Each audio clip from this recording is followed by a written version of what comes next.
Hello everyone.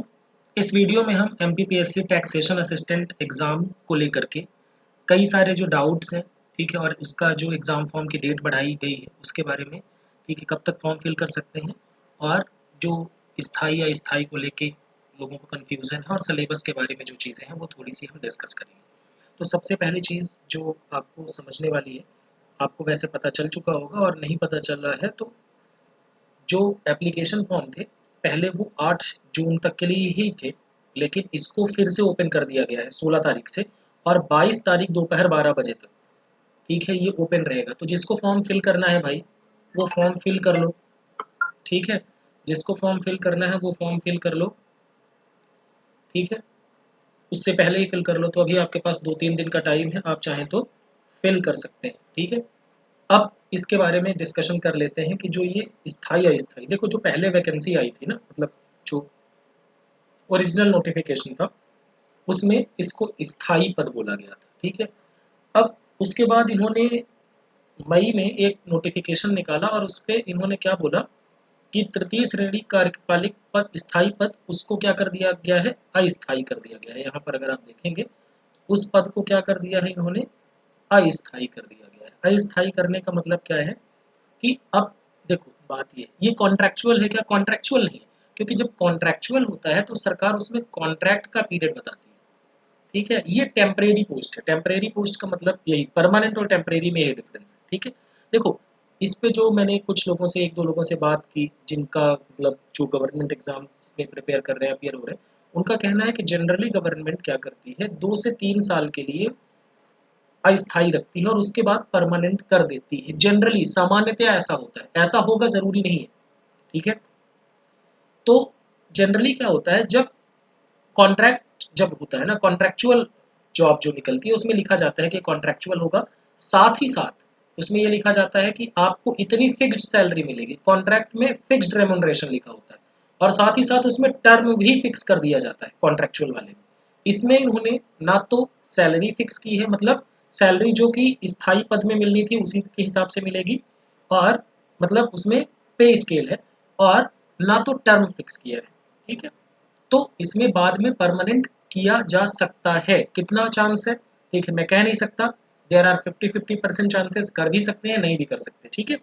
अब बात आती है ये कि सर तो तैयारी करें कि ना करें। अब अगर मैं बोलूँगा तैयारी करें तो आप बोलेंगे कि सर आपके कोर्स ज़्यादा बिके इसलिए आप ऐसा कह रहे हैं, तो देखो ये बिल्कुल बात नहीं, आप चाहें तो सेल्फ स्टडी से भी तैयारी करें, उसका कोई दिक्कत नहीं है।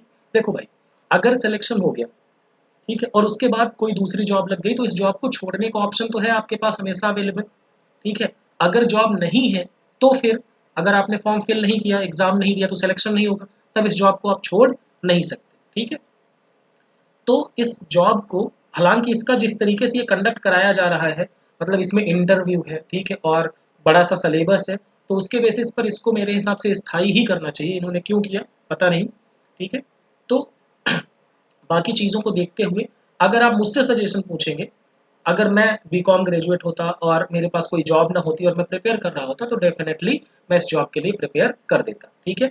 चलिए, तो सिलेबस के बारे में हालांकि ऑलरेडी डिस्कशन किया जा चुका है। तो इन्होंने सिलेबस इस तरीके से दिया, टोटल 500 नंबर का पूरा इनका एग्ज़ाम का जो प्लान है वो होगा, जिसमें से 50 प्रश्न यानी 150 नंबर के क्वेश्चन कहाँ से आएंगे, मध्य प्रदेश, राष्ट्रीय एवं अंतर्राष्ट्रीय स्तर का सामान्य ज्ञान एवं कंप्यूटर का आधारभूत ज्ञान, ठीक है, तीनों मतलब ये, और 450 नंबर का पेपर होगा खंड ए, और खंड बी जो होगा विषय वाणिज्य, ठीक है। इसमें 100 क्वेश्चन आएंगे, हर क्वेश्चन 3 नंबर का होगा, 3 घंटे में ये दोनों क्वेश्चन आप मतलब 150 क्वेश्चन करने होंगे, ठीक है, 180 मिनट का टाइम आपको मिलेगा। फिर जो लोग क्वालिफाई करेंगे उनका 50 नंबर का इंटरव्यू होगा, और फाइनल में आपकी जो मेरिट बनेगी वो इंटरव्यू के लेके भी बनेगी, ठीक है। तो अभी जो है हम अगर आप हमारा कोर्स लेते हैं तो हम आपको कॉमर्स पोर्शन की कंप्लीट प्रिपरेशन कराएंगे।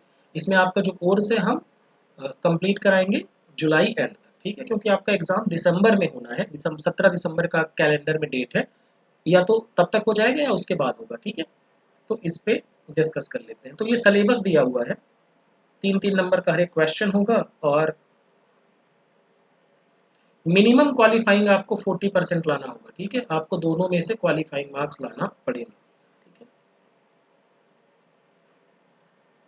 और 1/3 आपका नेगेटिव मार्किंग। OMR होगा, ऑफलाइन एग्जाम होगा, ये सारी चीज़ें दी हुई हैं। सिलेबस देखेंगे ना, तो ये मध्य प्रदेश राष्ट्रीय अंतरराष्ट्रीय स्तर का सामान्य ज्ञान, मध्य प्रदेश का इतिहास, संस्कृति, साहित्य, ठीक है, मध्य प्रदेश का भूगोल, मध्य प्रदेश की राजनीति, पंचायती राज व्यवस्था, ये सारी चीज़ें। फिर राष्ट्रीय एवं अंतर्राष्ट्रीय समसामयिक घटनाएं, सूचना एवं संचार प्रौद्योगिकी, ये सारी चीज़ें आपके इसमें आएंगी। ठीक है, अब बात करते हैं जो, ये तो इंग्लिश में लिखा हुआ है, जो कॉमर्स का पोर्शन है, ठीक है, वाणिज्य खंड भी, जो कि 300 नंबर का आना है। ठीक है, इसमें पहला है लेखांकन, तो बेसिक्स ऑफ अकाउंटिंग, साथ ही साथ अकाउंटिंग के जो कंसेप्ट हैं, अकाउंटिंग अकाउंटिंग इक्वेशन क्या है, प्रोसेस ऑफ अकाउंटिंग क्या है, पूंजीगत मदे क्या है, आयगत मदे क्या है, डेप्रिशिएशन क्या है, ये सारी चीज़ें, रेक्टिफिकेशन क्या है, तलपट बनाना, फाइनल अकाउंट्स, ये सारी चीज़ें। फिर दूसरा है पार्टनरशिप अकाउंट, तो पार्टनरशिप का बेसिक से लेके पार्टनरशिप का अमलगमेशन तक। देखो डिसोल्यूशन तो है ही, साथ ही साथ अमलगमेशन, ये दो पार्टनरशिप फर्म मिल करके, ठीक है, मिल जाती है आपस में और तीसरी फर्म बनाती है, या फिर पार्टनरशिप फर्म कन्वर्ट हो जाती है कंपनी में, तो इसको। फिर तीसरा है कॉर्पोरेट अकाउंटिंग, यानी निगमीय लेखे, शेयर, डिबेंचर, ठीक है, लाभों का निपटारा, बोनस अंशों का निर्गमन, ये सारी चीजें, अंडरराइटिंग ऑफ शेयर, ये सारी। फिर है चौथा कॉस्ट अकाउंटिंग, ठीक है, cost sheet, material costing, labour costing, ये सारी चीज़। उसके बाद मैनेजमेंट, मैनेजमेंट में बेसिक्स ऑफ मैनेजमेंट, ठीक है, फिर उसके बाद आपका लीडरशिप है, मोटिवेशन है, ये सारी चीज़ें भी डिटेल में है। फिर computerised accounting system, computerised accounting system, ठीक है, इसमें कौन कौन से सॉफ्टवेयर हैं, किन किन का इस्तेमाल किया जाता है, जैसे टैली, इसके क्या फ़ायदे हैं, क्या नुकसान है। फिर auditing, auditing and various dimensions of commerce, तो ऑडिट क्या है, कंपनी का ऑडिटर कैसे अपॉइंट होगा, ऑडिटर का इंपॉर्टेंस क्या है, ठीक है, सत्यापन किस तरीके से होगा, मूल्यांकन किस तरीके से होगा, अंकेक्षण प्रतिवेदन किस तरीके से होगा, एंटरप्रेन्योरशिप यानी उद्यमिता किस तरीके से होती है।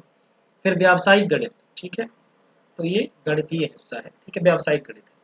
उसके बाद आगे आते हैं वस्तु एवं सेवा कर, ये GST, बेसिकली ये काम ही आपको वहाँ पर करना है। आपका जो पोस्टिंग होगा ना, वो कॉमर्शियल टैक्स डिपार्टमेंट में होगा और आपको वहाँ पर GST से रिलेटेड ही काम करना पड़ेगा, ठीक है, GST से मेनली काम होगा, सारा GST है।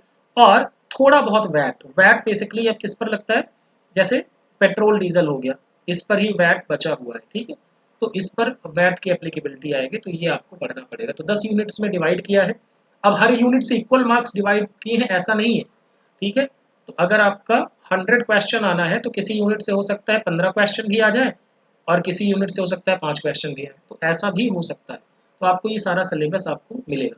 तो अगर आपको आप कोर्स करना है तो आप हमारा ऐप डाउनलोड कर सकते हैं, लिंक वीडियो के डिस्क्रिप्शन पे है, और वहाँ से आप कोर्स में एनरोल कराकर कॉमर्स पोर्शन की कंप्लीट प्रिपरेशन कर सकते हैं, जिसमें अभी 60% के अराउंड कोर्स अवेलेबल है।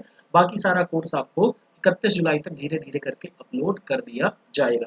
कोर्स में आपको वीडियो क्लासेस मिलेंगे रिकॉर्डेड, साथ ही साथ PDF मिलेंगे जो कि हिंदी और इंग्लिश दोनों में होंगे, साथ ही साथ मल्टीपल चॉइस क्वेश्चंस भी आपको दिए जाएंगे। और सिलेबस कंप्लीट होने के बाद हम आपको मॉक टेस्ट प्रोवाइड कराने की भी कोशिश करेंगे। तो ये सारी चीज़ें आपको मिलेंगी। एग्ज़ाम के बारे में 17 दिसंबर की डेट एग्ज़ाम कैलेंडर में बताई गई है, ठीक है। तो ये जो सारी चीज़ें थी जिनको फॉर्म फिल करना है भैया, वो आज और कल में फॉर्म फिल कर लें, 22 तारीख का इंतज़ार ना करें, ठीक है। Thank you so much.